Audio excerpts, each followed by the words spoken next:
Oshqozon osti bezi hech qachon o'z-o'zidan yallig'lanmaydi. Agar sizda ovqatdan keyin tush ostida og'irlik bo'lsa yoki og'riq kuragingizga urayotgan bo'lsa, bu pankreatitning boshlanishi bo'lishi mumkin. Lekin sababsiz o'ylagan narsa emas. Ko'pchilik pankreatitni faqat ichkilik yoki yog'li ovqatdan deb o'ylaydi. To'g'ri, ular ham ta'sir qiladi, lekin 90% holatda asl aybdor ichaklaringiz. Ichakdagi mikrob va zamburug'lar ko'payib ketsa, ular oshqozon osti bezi yo'lini to'sib qo'yadi. Natijada bez o'z-o'zini ichidan yeyishni boshlaydi. Bu tibbiyotda reaktiv pankreatit deyiladi. Eng dahshatlisi nima bilasizmi? Agar ichakdagi bu zaharlar qonga o'tsa, ular oshqozon osti bezining insulin ishlab chiqaradigan hujayralarni o'ldiradi. Mana nima uchun yoshlarda va bolalarda to'satdan qandli diabet kasalligi paydo bo'lyapti.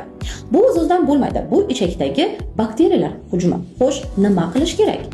Birinchidan, suv ichishni yo'lga qo'yish kerak. Suv bo'lmasa, bez sharbat ishlab chiqara olmaydi. Ikkinchidan, ichaklarni mikroblardan tozalash kerak. Shundagina oshqozon osti bezi tinchlanadi va qand miqdori normaga tushadi. Agar sizda ham ovqatdan keyin dam bo'lish, og'riq yoki qand miqdori bilan muammolar bo'lsa, izohlarda plus belgisini yozib qoldiring yoki profil shapkasidagi havola orqali Telegram kanalimga o'ting. Salomatlik ichakdan boshlanadi.